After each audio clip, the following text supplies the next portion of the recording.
kaagoy, may nakita nga ako nagbebenta na isang heartthrob na sa edad na 22 anyos na talagang pinag-uusapan nga ito sa harap nga ng University of Pangasinan. Dahil ang kanyang benta nga lang ay isang musubi teriyaki na sariling gawa niya nga ito. At talagang dinayo nga natin ito mga kaagoy para tikman nga ang kanyang benta na sa halagang 50 pesos ay pwede mo na nga itong matikman. At talagang pinupuntahan siya ng mga estudyante. At alam nyo ba kung bakit?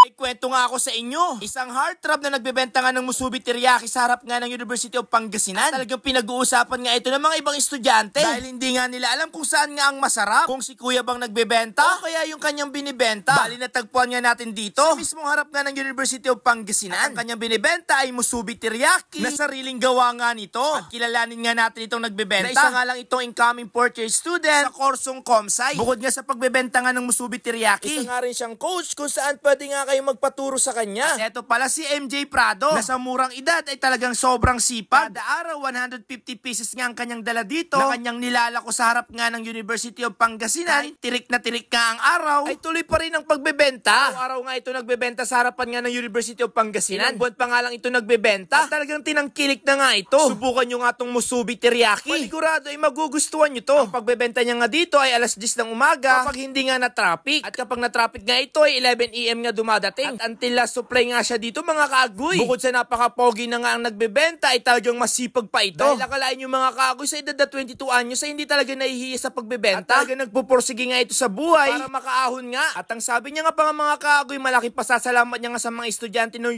UPAC. Dahil bumibili nga sila ng kanyang benta. Kahit minsan daw ay dinadaanan nga lang siya. Pero hindi nga daw siya susuko hanggang hindi nga maubos ang kanyang bentang musubi teriyaki. Ibang mga estudyante nga dito mga kaagoy talagang kinikilig sa kanya. Dahil nga daw sa sobrang ganda daw ng katawan. Pati daw ang kanyang bicep ay talagang putok na putok. Kaya nagtataka ang mga ibang estudyante kung ano nga ba talaga ang masarap. O si kuyang nagbebenta o kaya yung kanyang binibenta na musubi teriyaki.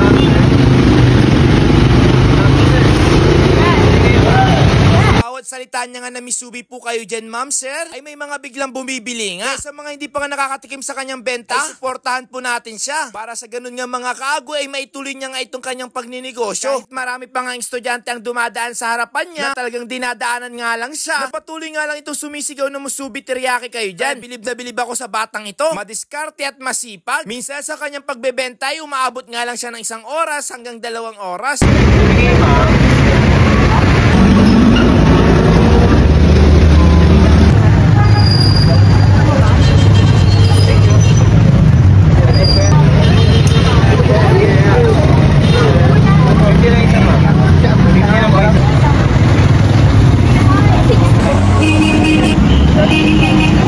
Sa mga gusto nga mag-order sa kanya, ito nga pala ang kanyang account. Pwede nga kayo mag-message sa kanya. Kaya inaanyayahan ko nga kayong bumili sa kanya. Dahil sa pagbili nyo nga lang mga kaagoy, malaking tulong na sa kanya. Kaya tara, tikman nyo nga si Kuya ay este yung kanyang binibenta. Agoy!